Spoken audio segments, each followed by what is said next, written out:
Bienvenue sur Moodstep. Vous êtes sur le point de regarder un entretien avec Ghislaine Duboc. Cette interview fait partie d'une série de 5 vidéos sur une thématique qui me paraît primordiale pour vivre plus libre. Cette thématique, ce sont nos ombres, autant individuelles que collectives. C'est un nouveau format pour Moodstep. Un thème et j'appelle 4 personnes pour avoir leur vision.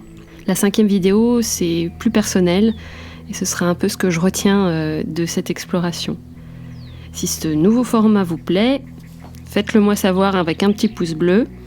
Et en commentaire, j'aimerais lire vos réflexions, vos réalisations, peut-être en écoutant Ghislaine, vos expériences, définitions, et pourquoi pas aussi les questions oubliées, celles que je n'ai pas posées. J'ai hâte de vous lire, mais retrouvons tout de suite Ghislaine.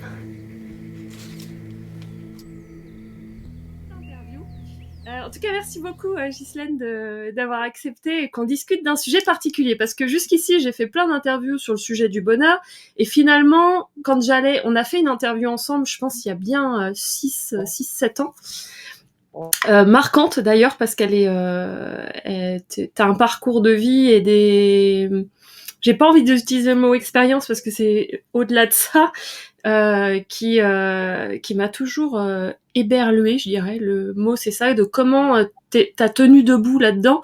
C'est assez énigmatique. Voilà. Donc, jusqu'ici, c'est des interviews, le bonheur, puis j'allais voir un peu la spécialité de la personne. Là, on est sur autre chose. Je veux faire une petite enquête sur un sujet qui m'a particulièrement titillé en 2020, qui est le sujet de l'ombre. Alors, j'ai pris c'est un mot, et on pourrait se dire un mot, bon, après, de définir les contours de ce mot, c'est pas si évident, et pourtant, j'ai eu la sensation, en tout cas, moi, ça fait une différence dans ma vie en 2020, que de réussir à mettre des contours et comprendre un peu mieux ce qu'était l'ombre. Alors, l'ombre individuelle et l'ombre collective, je me suis dit, mais zut, j'avais vu des choses chez Ghislaine parce que je suis allée faire des stages chez toi. J'expliquais cette partie de soi qu'on voit pas et que les autres peuvent nous aider à voir. Mais je trouve que ce concept de l'ombre, maintenant, je le perçois un peu mieux. Et je me suis dit, bon, je vais relancer des vidéos. Et notamment, je vais aller revoir des personnes que j'ai interviewées. D'habitude, j'interviewe jamais 2 fois la même personne, mais là, des personnes que j'ai interviewées et avec qui j'ai un lien particulier, pour leur demander, ok, c'est quoi selon toi l'ombre, et toi, dans ta pratique, à quoi ça ressemble? Déjà, quand je te donne ce mot d'ombre, qui est un concept qui a été développé, en tout cas le mot a été posé par Jung, qu'est-ce que ça t'évoque? En tout cas, toi, spontanément, qu'est-ce que c'est pour toi l'ombre? Stop, ça ne fonctionne pas. Alors on va utiliser un pouvoir magique, accélérer tout ça et rejoindre Ghislaine dans une autre pièce. Oui, donc pour toi, c'est quoi l'ombre? Qu'est-ce que tu mets derrière ce mot? Oui. Ou ce concept même? La première association qui me vient, c'est pas marche à l'ombre, mais c'est mettre à l'ombre. Mettre à l'ombre quelqu'un, c'est l'enfermer en prison. Ça, c'est la première chose. La deuxième chose qui me vient quand je pense à l'ombre, c'est un négatif de photo. Parce que dans le négatif qui est noir, qui pourrait être une ombre, eh bien, il y a le positif qui va se révéler. Donc, pour moi, c'est les deux associations que je fais avec l'ombre. Et j'adore quand l'ombre reçoit la lumière, parce que souvent c'est un super cadeau. Mais il faut traverser des fois des tunnels qui font peur. Voilà, c'est tout. Et donc, qu'est-ce qu'il y a dans cette ombre? Eh bien, dans ma façon de construire le monde, à l'occidental, on est vertical. Dans le monde de l'Indien, on est à l'horizontale et on est en cercle. Dans le monde occidental, on a beaucoup de prisons. On met à l'ombre toutes les parts de nous qui abîmeraient le personnage élu. On est dans le monde de l'élu.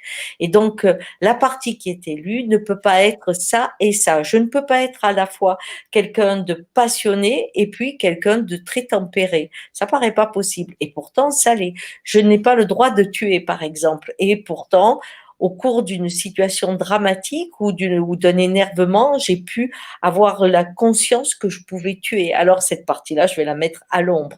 Toute la partie qui déplaît et qui pourrait abîmer le personnage principal et automatiquement isoler. Nous adorons les oubliettes, hein, c'est les mondes de l'ombre, parce qu'on ne doit créer qu'un personnage lumineux avec ce terrorisme de la lumière. Hein. Je veux la lumière, je vais dans la lumière, j'en peux plus de ce terrorisme de la lumière. On va cramer à force d'être illuminé.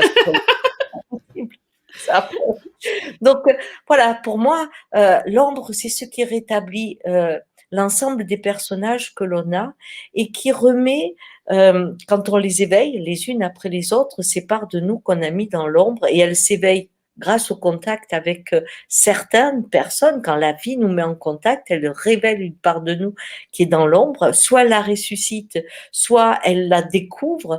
Mais quand cette part arrive, eh bien, on est en train de nourrir comme on pourrait dire, si on imagine un feu de camp avec des parts tout autour, eh bien, on nourrit notre tribu. Et on ne juge pas les parts de nous. Alors que dans la construction occidentale, il y a un souci à maintenir ces parts dans l'ombre qui souvent épuisent parce que pour cacher que je crois que j'ai été méchante ou que je suis violente, je suis obligée de tout arrêter. Alors c'est vraiment terrible parce que ce sont des parts qui deviennent dans l'ombre, sans leur visage, des dictateurs de notre quotidien.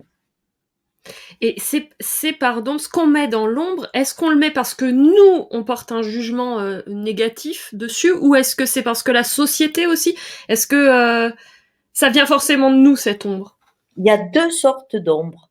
Il y a l'ombre qui est créée par chaque fois, l'ombre se révèle avec une connexion. La première connexion, ce sont les parents. D'accord? J'ai mon premier lien, la vie me met en contact avec deux personnes, je viens d'arriver, et quand je suis dans leur désir, eh bien tout s'illumine autour de moi. Et quand je ne leur plais pas, parce que je ne peux pas devenir ça, tout devient dans l'ombre chez moi. Donc, petit à petit, je sais que cette part-là n'a pas le droit d'exister parce que elle menace la lumière ou la chaleur du foyer dans lequel je suis à l'abri.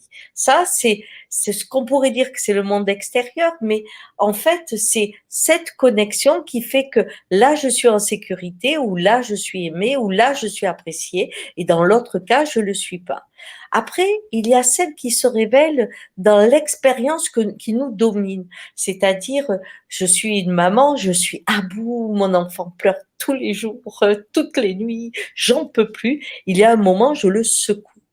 Et là, il y a une honte chez moi d'avoir failli le tuer peut-être, ou en tout cas de lui avoir provoqué peut-être même des séquelles. Et je découvre qu'il y a un être qui est dangereux chez moi. Voilà une ombre aussi que je vais faire naître qui est par mon action, où j'ai accepté dans une situation amoureuse particulière des humiliations extraordinaires et je vais avoir aussi du mal à m'y reconnaître dans cette part où j'ai été prisonnier, hein, comme le sont certains.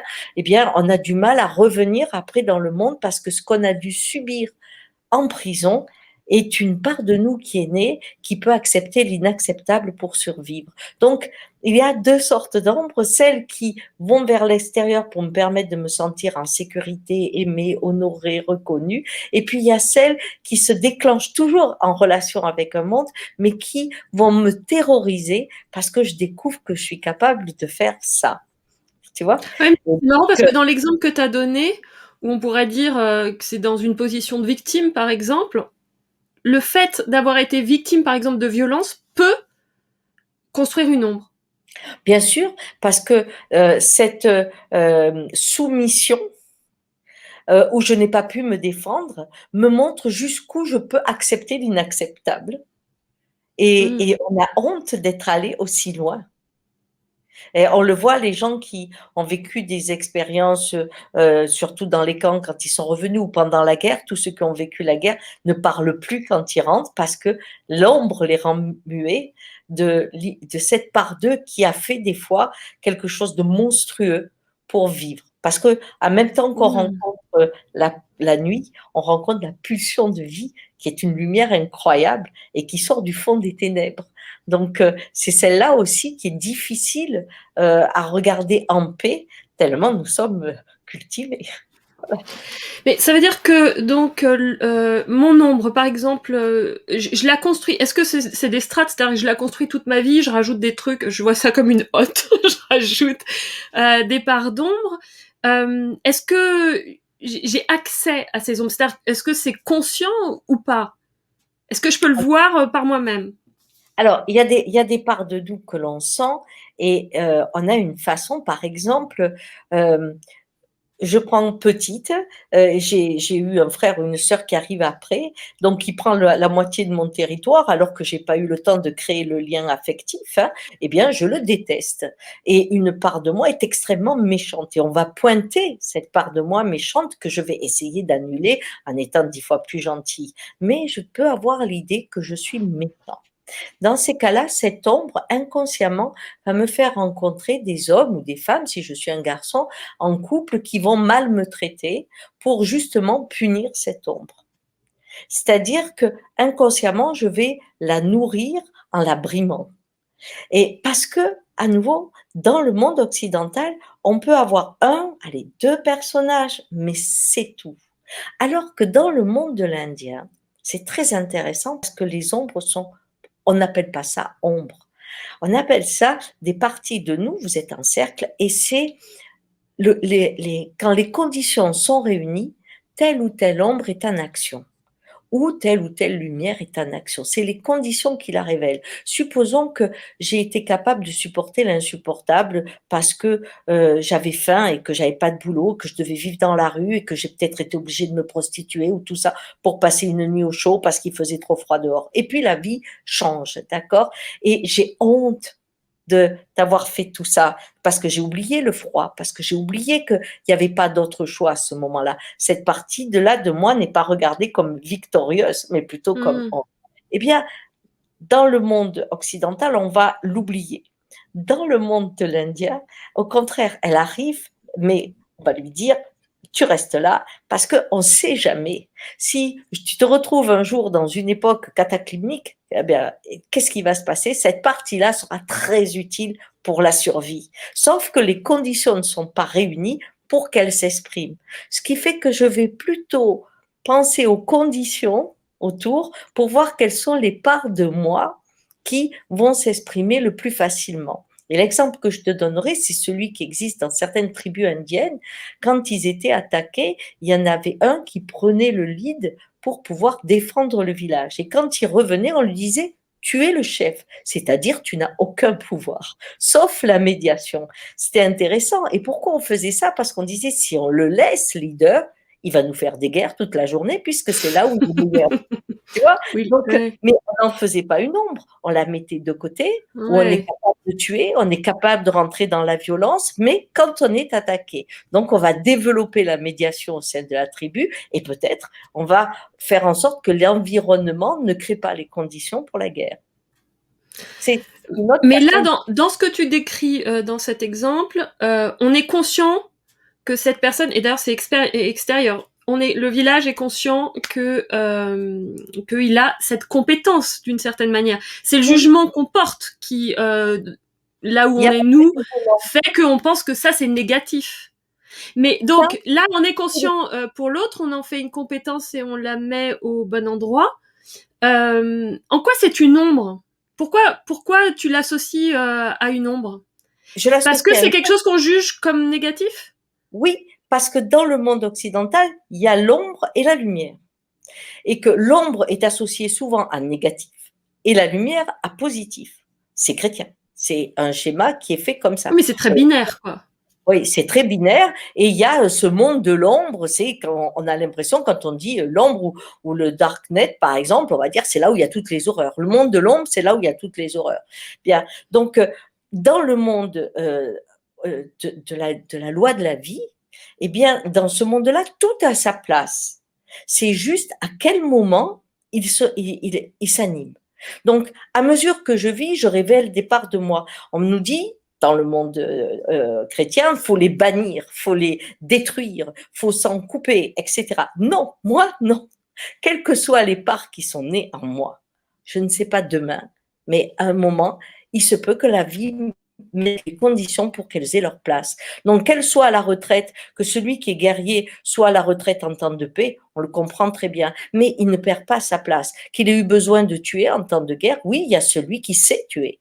Mais il y a celui aussi qui sait vivre la paix. Et là, on va dire, c'est pas possible. Si si tu es guerrier, tu peux pas être un homme de paix. Eh bien, si, hein, et on n'a qu'à regarder la Bhagavad Gita, c'est exactement ce qu'ils disent, hein. Il faut d'abord passer par le guerrier pour devenir au sage. Mais on les laisse ensemble. Il n'y a pas cette division de ceux qui seraient négatifs ou positifs. Il y a ceux qui se révèlent, qui est utile à un moment et qui peut, dans un autre contexte, être utile. Tu vois?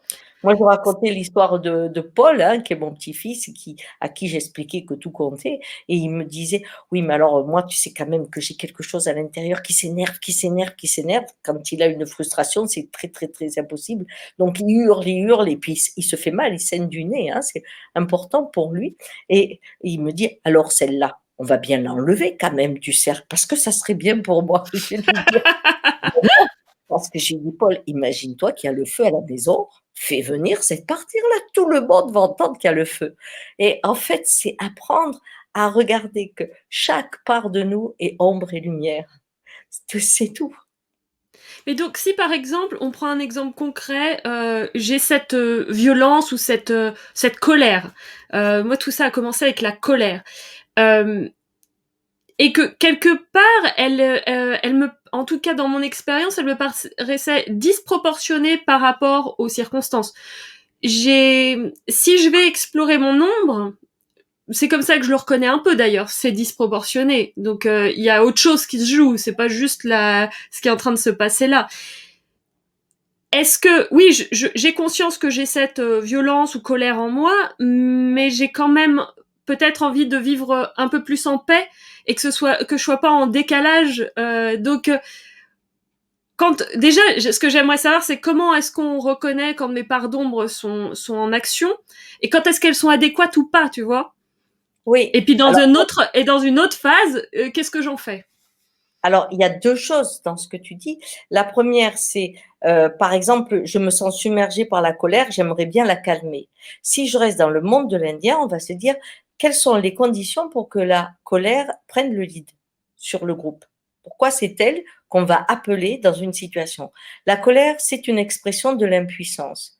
Donc, je travaille l'impuissance et automatiquement, plus j'accepte mes états d'impuissance, moins c'est la colère qui va prendre les rênes. Ça, c'est pas la colère qu'on regarde, c'est les conditions qu'il faut pour que la colère prenne le lead dans le groupe. C'est ça qu'on va regarder. Maintenant, comment les parts d'ombre peuvent se révéler? C'est chaque fois qu'il y a quelqu'un que je déteste, qui m'énerve. On a, dans le stage que je faisais dans le groupe aujourd'hui, enfin dimanche, il y avait certains où je leur montrais cette rencontre avec soi quelque part et je leur disais dans les personnages même de votre vie, que ce soit de cette société, qui sait que vous n'aimez pas. Alors, il y en avait que c'était Poutine, d'autres Trump, enfin ils sortaient tous, d'autres Salomon, enfin bref, ils sortaient et en fait ils disaient ah non mais ça n'a rien à voir avec moi et on s'est rendu compte que si. Dans les personnes que je n'aime pas, quand je regarde ce que je n'aime pas, c'est ce que je n'aime pas faire chez moi. Donc, l'autre, quand c'est une allergie qui se met en place, quand je dis ah je peux pas le voir, etc. Chouette, c'est une part de nous dans l'ombre qui se réveille et donc on peut regarder qu'est-ce que c'est que je n'aime pas être. Et là, on cherche les conditions qu'il faut pour que cette part prenne le lead. Ça change complètement le schéma. Alors que Et nous, qu'est-ce qu'elle nous apprend cette part qu'on n'aime pas de nous-mêmes? Qu'est-ce qu'elle eh bien, elle révèle souvent les peurs ou les impuissances qu'ont les uns et les autres. J'essaie de me souvenir ce que certains, par exemple, disaient qu'il y en a qui n'aimaient pas Trump. Par exemple, il y en a qui disaient qu'il n'aimait pas Trump parce que c'était son arrogance et qu'il n'écoutait que lui. D'accord? C'était vraiment cette façon de ne tenir compte que de sa vérité. Et donc, je lui dis, et toi, qu'est-ce qui se passe quand tu ne tiens compte que de ta vérité? Et il s'est rendu compte que, bien sûr, que ça lui arrivait, qu'il détestait ça. Pourquoi? Parce qu'il était obligé de rentrer dans l'arrogance et dans une affirmation violente. Donc, quand on voit ça, déjà, celui qui est en face qu'on n'aime pas nous devient très familier. Et on cherche qu'est-ce qui fait que j'ai peur, que mon monde se transforme.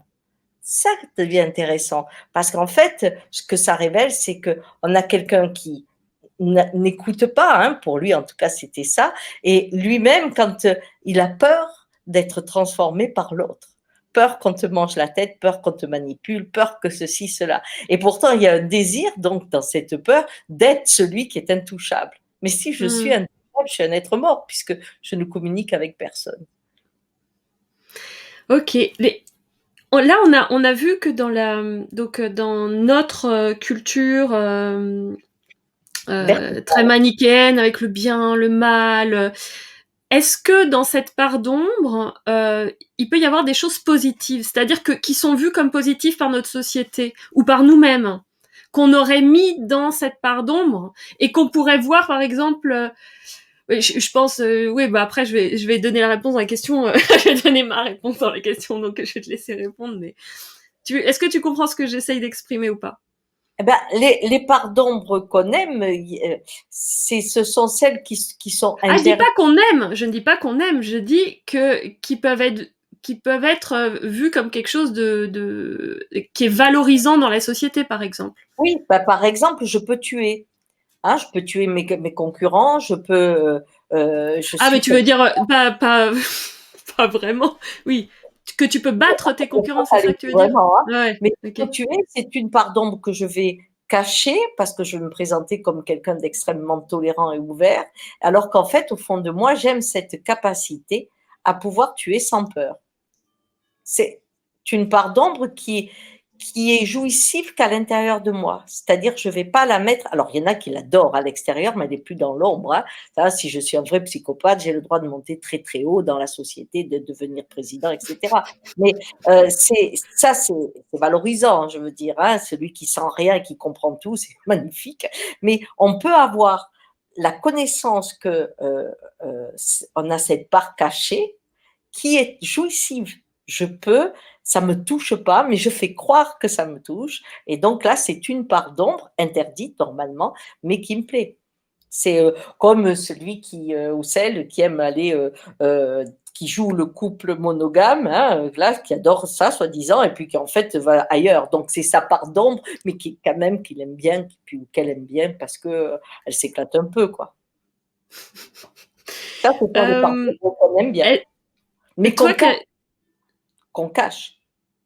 Et qu'on je, cache à soi-même, c'est-à-dire qu'on les fait et on cache à soi-même cette jouissance interdite. C'est ça qui est intéressant. C'est qu'il y a des parts d'ombre qu'on aime que d'une certaine façon, comme à l'insu de soi-même. Et c'est toujours très, très intéressant quand on met le doigt là-dessus, parce que c'est la jouissance interdite. je me demandais aussi, est-ce que parce que toi, t'as vu beaucoup de gens sont passés chez toi dans ta merveilleuse maison, magnifique maison en Normandie. Euh, Est-ce que c'est un territoire qui est grand? Est-ce que ça change suivant les gens? Est-ce que c'est plus ou moins visible par l'autre? Voilà, j'aimerais bien voir sa dimension. De l'ombre, Ouais. c'est très difficile parce que en fait, quand on a des parts dans l'ombre, c'est un peu comme dans les prisons, il y a des niveaux. Et donc, il y a des niveaux qui sont très, très, très anciens, qui sont dans les oubliettes, vraiment, dans lesquels on n'a pas accès. On a seulement accès quand quelqu'un, à l'extérieur, crée chez soi un comportement inhabituel, qui est une révolte, qui est vraiment, je n'ai même pas dit bonjour à cette personne que je la déteste déjà. Donc là, on est vraiment sur quelque chose qui remonte et on prend pas le temps de l'explorer puisque généralement on s'enfuit hein, pour être sûr qu'elle soit pas réveillée et puis qu'elle va euh, nous embêter parce que quand on sort une personne de prison, hein, eh bien, on crée un système différent. Vous voyez, si on sortait Assange de prison, par exemple, bon, ben, ça créerait un système très différent. C'est notre part d'ombre, hein, quelque part. Hein. L'homme qui parle, mais qui ne doit pas parler. Hein. C'est vraiment quelque chose, alors qu'on parle de liberté d'expression un peu partout, dans tous les trucs, il est notre part d'ombre. Il faut pas le Oui, mais sortir. justement, bah, tu vois, ça revient à ma question d'avant. Cette liberté, par exemple, la liberté, ça peut être vu comme quelque chose d'extrêmement positif. Quelqu'un qui est libre, quelqu'un. Est-ce que on peut avoir caché dans notre ombre, et par exemple, tu vas projeter sur Assange que tu vois comme quelqu'un de libre et tu vas vouloir l'enfermer parce que toi-même, tu n'arrives pas à vivre cette liberté. Bon, là, Assange, c'est un peu particulier comme exemple, mais Oui. est-ce que finalement, des choses qui sont vues comme positives à la société, comme la créativité, la liberté, peuvent être dans l'ombre? Ben, ça, c'est le schéma. En fait, c'est la culture qui définit l'ombre et la lumière, parce que c'est ce qui permet d'avoir un personnage que j'appelle le personnage mort, c'est-à-dire le seul qui a le droit de communiquer et d'exister. Mm. On crée nos geôles dès qu'on est. Parce que, comme on dit, on va élever, hein, pas élever dans le sens de l'élévation, élever dans le sens de l'élevage. C'est quand même autre chose. Pour le même mot, franchement, c'est d'une tristesse infinie.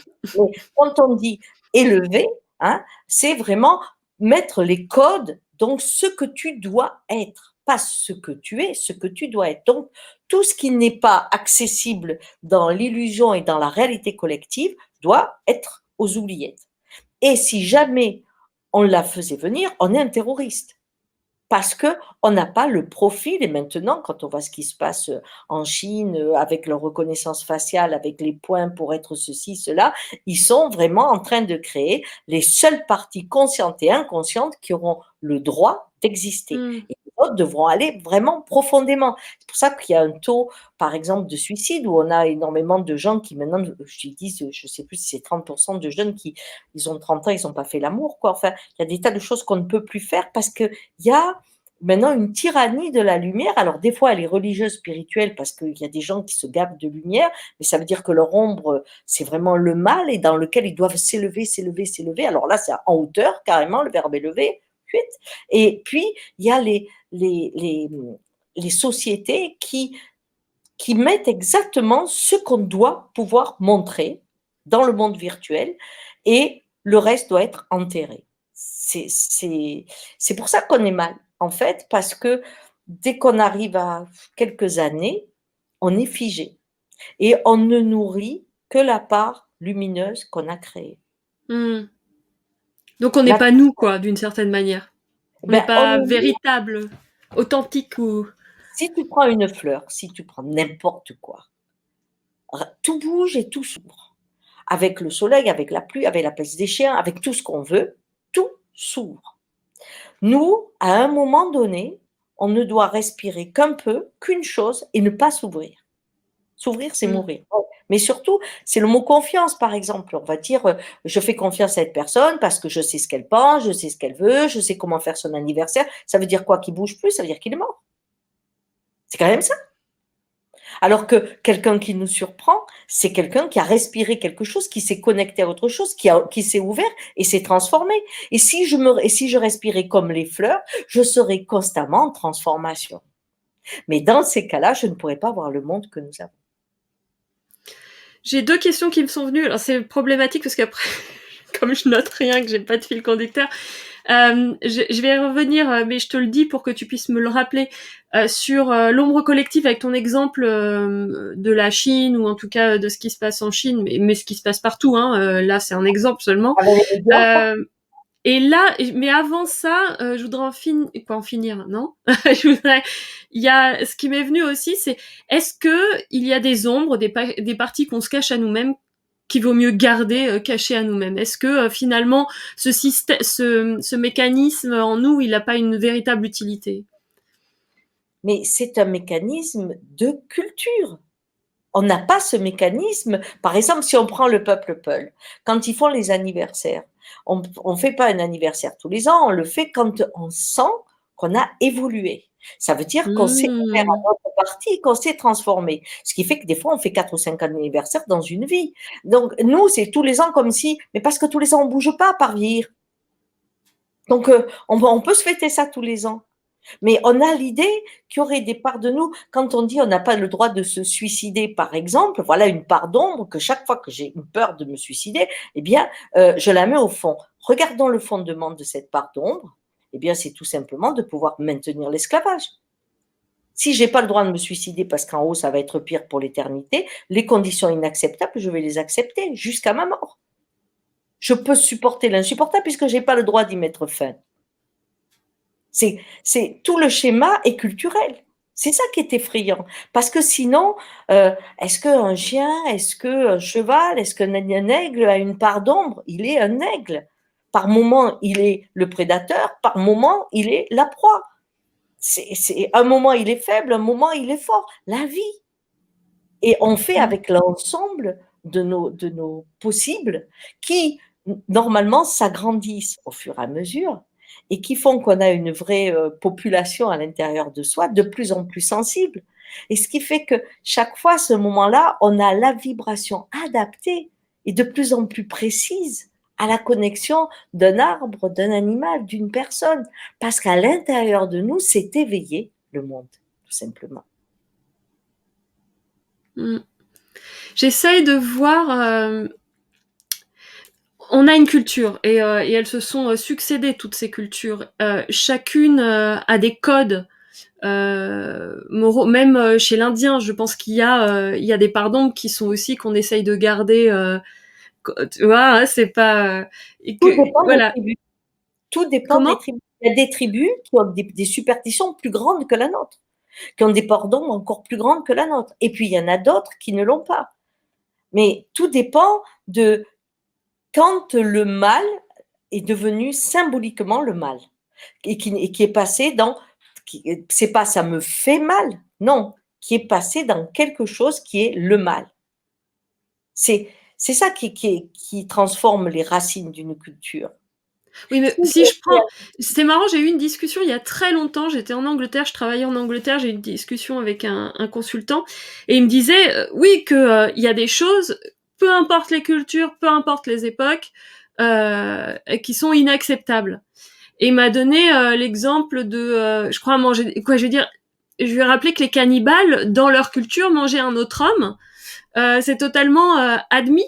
Et donc, est-ce que au-delà des cultures, de l'histoire, dans l'humanité, ces parts d'ombre, où, par exemple, on va prendre la violence, et je vais chez les Incas, je vais chez notamment les Incas qui ont exterminé, qui ont eux-mêmes été exterminés. Donc, est-ce que si l'humanité dans sa globalité veut évoluer, elle doit peut-être voir ses ombres, mais aussi on n'est pas obligé de d'enclencher cette violence ou des choses comme ça qui, je comprends, vont se réfugier dans la morale et après créer une autre ombre. Mais quand même, est-ce que quand je t'écoute, il y a une forme de liberté à être entièrement soi, même dans ses côtés les plus sombres. Qu'est-ce que ça donnerait si on était accueilli par la société entièrement et pleinement avec autant notre violence que nos côtés doux et lumineux? Quand une part se révèle, c'est-à-dire quand la vie nous connecte et qu'une part se révèle, supposons que la part qui se révèle, c'est la violence. La première chose que l'on fait, c'est quelles sont les conditions pour que ta violence, qui est l'impuissance, s'anime, ou que ce soit la douleur, ou que ce soit l'abandon. Si, au lieu de, on regarde on sait pour le climat, par exemple, comment on peut avoir la pluie. On sait plein de choses et on dirait que la dernière personne de qui on s'occupe, c'est de l'être humain. Comme si c'était sa fatalité et qui devait rester dans l'interdit plutôt que dans la compréhension de quelles sont les conditions pour que fleurisse telle ou telle situation émotionnelle qui me dépasse, mais en fait qui éveille des parts de nous qui, dans certains cadres, pouvoir manger un cadavre, quand on a vu ceux qui sont dans l'avion, là, qui sont restés des mois dans l'avion, ils se sont mangés entre eux, mais ça a été une possibilité pour la survie. Donc, il y a des moments, le cannibalisme, c'est une bonne idée pour la survie. Oui. On va rentrer dans une époque de survie. Si on est dans le jugement, on ne va pas rester dans quelles sont les conditions pour. Si aujourd'hui on disait il y a de la violence qui arrive un petit peu dans tous les pays, quelles sont les conditions qui ont amené cette violence? On part juste de là et on n'est pas dans la morale. On n'est pas dans interdire ou brimer ou écraser. On est dans créer un contexte pour que les choses fleurissent. Sauf si on est psychopathe, parce que là, on va arriver au vrai problème. Mais oui, parce que comme on est coupé de notre corps, eh bien, on rentre dans quelque chose où le corps est celui qui nous relie à l'ensemble. Donc après, c'est la tête. Et avec la tête, je n'ai plus ni bien ni mal, j'ai simplement je dois. Donc, tant que on continuera à couper l'esprit du corps en croyant qu'on fait une élévation et qu'on dompte les expressions sensibles, eh bien là, on aura l'ombre et la lumière. Mais elles seront traitées au niveau de la tête, c'est-à-dire on tue. Enfin, je veux dire, quand on voit des gens qui transgressent et qu'on met en prison, dans des prisons où ils sont 12 dans 9 mètres carrés, est-ce qu'on ne crée pas l'université de la très grande violence? On crée les conditions pour que se révèle en eux, pour la survie de cette proximité, de cet ennui et de tout ce qui se passe, pour qu'ils aillent chercher en lieu toute l'humiliation ou toute la violence qui fait que demain, ça sera une épidémie qu'on aura soi-même créée. Parce qu'on ne pense pas aux conditions. J'ai souvent le sentiment aussi que dans la société, on essaye de taper sur la tête des symptômes. Comme on fait. C'est-à-dire, on veut éradiquer les symptômes, quoi, tout le temps, éradiquer les symptômes. Et parce que c'est inexcusable, par exemple, la violence mais comprendre, oui, en effet, quels sont qu'est-ce qu'il y a, ouais, voilà, l'humus dans lequel ça. Pour que la violence s'exprime. Des fois, dans un couple, il y en a qui me disent, oh, écoute, c'est plus possible, je me supporte plus, je suis hystérique. Quelles sont les conditions qui t'amènent à l'hystérie? Et quand on les regarde, on dit, ah non, ça, je peux pas. Je peux pas quitter mon mari. Ah non, non, je peux pas. Ah non, non, non, je peux pas. Bon, donc tu as les conditions qui sont réunies pour que tu sois hystérique. Tu as l'expression de ton environnement. C'est complètement différent. Et j'en reviens à la question que je t'ai posée sur on l'a un peu évoqué, mais les ombres collectives. Parce que j'ai l'impression que individuellement, ok, t'as tel environnement, mais là, on voit vraiment des groupes qui se forment et qui partent en bataille ou dans. Voilà, Est-ce qu'il peut y avoir des ombres collectives? Oui, et ce qui est de très intéressant, c'est que les ombres collectives naissent de la lumière. C'est-à-dire qu'on regarde, par exemple, les tribus que l'on forme sur Facebook, où on a des gens qui pensent à peu près comme soi, ce qui fait qu'on est en train de créer l'ombre de ceux qui ne pensent pas comme moi. On est en train de diviser le monde plutôt que d'essayer de le rêver dans un autre possible. Parce qu'on crée des tribus qui s'entendent si bien, qui ont des schémas d'appartenance si bien, qui sont en train de créer l'ombre qui est contre eux. Mais là, on va que ça réchauffe, que c'est super. Ça, c'est fou, hein, c'est vraiment fou ce qui nous arrive sur le plan collectif. C'est vraiment ce goût d'être ensemble qui est utilisé pour qu'on soit divisé. Parce que là, je visualise ces groupes et je me dis, en fait, dans ces groupes, on cherche notre lumière, ce qui nous relie par la lumière finalement. Oui. Et d'ailleurs, je me demande, parce que je vois beaucoup de groupes, plein de super bonnes intentions qui vont se lancer dans des choses dans différents domaines. Et là, en fait, quand ils sont dans des situations, je trouve les ombres remontent. La déception, parce qu'en fait, il y a aussi est-ce qu'il n'y a pas une notion de projection, en fait, on veut, d'ailleurs, on le voit beaucoup, il y a beaucoup, que ce soit des Instagram, les réseaux, il y a beaucoup, je trouve, d'admiration. On cherche toujours une personne qui va représenter un peu, dans ce côté un peu fan, qui va représenter, voilà, ce qu'on imagine. Et tu vois des stars complètement tomber. Alors, en ce moment, révéler les côtés sombres parce que l'un a fait ceci, là. Je vais pas rentrer dans les polémiques, mais oui, en fin de compte, c'est aussi notre quête de lumière qui ignore l'ombre. De lumière et de l'idée qu'une seule vérité existe. On cherche la vérité. On ne cherche pas. Oui. On cherche la vérité. Donc, Ouais, quand ouais, je ouais. suis en quête d'une vérité, je suis en quête d'un mensonge, je suis en quête de ce qui ne l'est pas. Mmh. C'est ça qui est terrible. C'est que dans cette démarche dualiste, en fait, on la touche partout. Mais avec les moyens que nous avons aujourd'hui, cela devient un vrai problème. Non, Minouche, je te Ah, calme. tous tes chiens, ah là là. Oui, j'ai les chiens, les chats, il y a tout le monde qui est là. Quel Donc, bonheur. c'est vraiment, et le téléphone maintenant, donc c'est le rapport. C'est On est spontané, en c'est bien, pause. c'est la C'est vie, c'est la vie qui la rentre. vie. Mais tu vois, ce que je voulais te dire, c'est que la technologie qu'on a aujourd'hui, au lieu de faire qu'on pourrait travailler le multiple,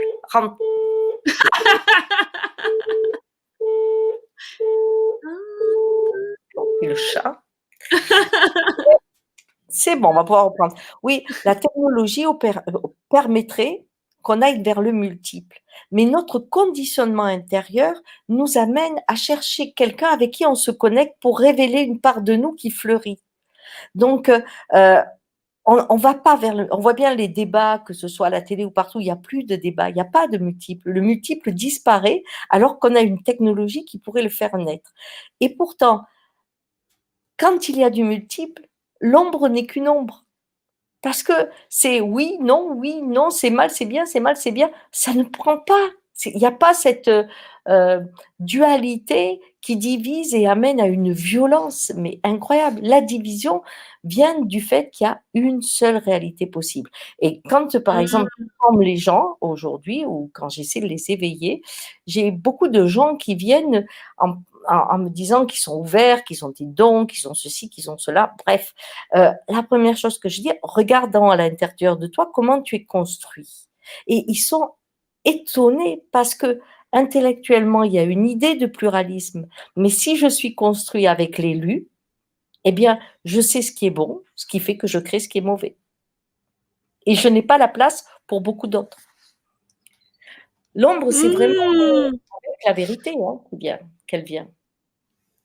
Ouais, et puis je suis aussi étonnée de ça, en fait, et c'est pareil, tu regardes l'histoire, il y a eu tellement de vérités. Et Oui, elles évoluent tout le temps. Et donc, oui, comment bon, moi, j'ai été élevée dans la religion catholique, d'une famille très catholique. J'ai des prêtres dans ma famille. Il y a beaucoup même des prêtres oblacés. Et en fait, j'ai jamais adhéré à la religion catholique, même si je respecte les religions. Parce que je me dis, mais comment on peut être persuadé d'une vérité, en fait? C'est quelque chose que j'arrive pas à bien comprendre.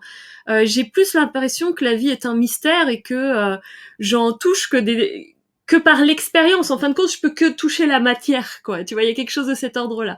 Mais en même temps, on a besoin de se construire des croyances.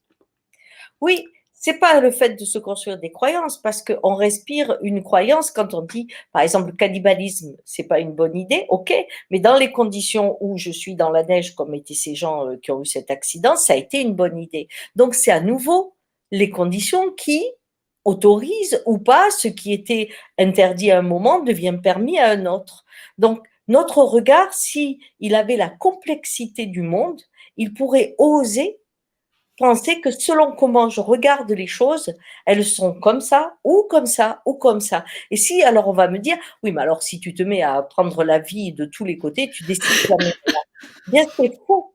Parce que, en fait, quand je regarde tous les possibles, eh bien, à un moment apparaît l'unité du multiple. C'est-à-dire, c'est du multiple que naît l'unité. Alors que nous, on part du un et on fait le reste à dégager. Donc, c'est comme ça qu'on va créer la nuit. Parce que on dit la nuit, l'ombre, c'est ce qui n'est pas nommé, donc ce qui n'est pas défini. Et quand on définit quelque chose, eh bien, on le fige. Et Mm. si on continue à mettre le mouvement dans la vie, on dit, ah ben, aujourd'hui, je le vois comme ça, demain, je ne sais pas. Après-demain, je ne sais pas. Mais là, je rentre dans la respiration du monde, et dans ces cas-là, je ne peux pas agir avec autant d'inconscience sur la Terre comme je le fais aujourd'hui. Ça ne serait pas possible. Mm. Ouais, moi, je vais arrêter là parce que j'ai plein d'autres questions qui qui partiraient sur la politique et plein de choses et on va se perdre. Mais est-ce que toi, il y a quelque chose, un aspect qu'on n'a pas touché et que tu as envie d'exprimer? Enfin, Je crois que ce qu'on ne parle pas, c'est quand on est dans l'ombre de quelqu'un. C'est-à-dire quand aucune part de soi n'a le droit d'exister et qu'on ne peut être qu'en résonance avec une personne que l'on choisit et dans lequel on se fond. Pour moi, ça, c'est la pire des ombres et c'est celle qu'on a essayé de mettre en esclavage pendant des siècles dans le conditionnement féminin. Mmh. Et elle est dans l'ombre d'une loi, d'une parole masculine dans lequel son monde ne pourra jamais exister, quelles que soient les parts. Donc cette solitude, je reprendrai le début de notre conversation, c'est un feu de camp où il n'y a toujours qu'une personne et où elle ne peut pas avoir tout le reste parce qu'elle vit dans la loi et dans l'ombre de l'homme. Et aujourd'hui, on essaie d'en sortir et c'est bien, Mmh. mais c'est pas gagné. Voilà. Ouais, mais je pense que pour nous les femmes, c'est une époque où c'est un moment aussi passionnant à vivre. Quoi, je suis heureuse en tant que femme de vivre maintenant à cette époque où, où, Oui, où les choses bougent, où les choses... et même si c'est douloureux, même si tout le monde n'arrive pas à se positionner, ça fait du bien que ça bouge, je trouve. oui, et il y a à nouveau une part qu'on n'aime pas puisqu'on la met dans l'ombre, c'est le droit de tuer. Si on veut la liberté, il faut le droit de tuer. Quand je suis ce que je suis, le désir de mon entourage meurt parce que je leur montre Mmh, que je ne suis pas. Je tue leur projection sur mmh, moi. mmh, Et c'est ça la véritable liberté, c'est le droit de tuer en exprimant son champ. mmh. Et c'est une ombre qu'on n'autorise pas. Ou, ou peu à peu. Et tu perds. Si tu t'exprimes, tu perds l'amour de tel. Si tu Ouais, t'exprimes, tu ouais. perds Je vois tu bien. retournes dans l'ombre. Voilà, tu vois? Merci beaucoup, Ghislaine. C'est hyper enrichissant parce que je trouve que tu as une vision du monde vraiment atypique. C'est pour ça que spontanément, je me suis dit, tiens, j'ai envie d'appeler Ghislaine parce que j'ai aussi envie d'être un peu bousculée dans mes certitudes. Bien que je suis pas sûre, j'ai tant de certitudes que ça, mais Bon, donc c'était hyper hyper intéressant pour moi. Merci beaucoup. Puis je vais demain, j'ai rendez-vous avec Isa Padovani et je continue mon enquête. Donc, je vais voir quelle est sa vision et c'est ça qui va être intéressant, c'est de voir vos différentes approches de la vie, quoi. d'accord. Merci. Allez, je t'embrasse très fort. Alors, j'ai hâte de lire vos réactions. Nous continuons l'enquête et la prochaine vidéo, c'est une rencontre avec Isa Padovani qui a une vision radicalement différente de celle de Ghislaine. Et c'est tout l'intérêt de cette exploration.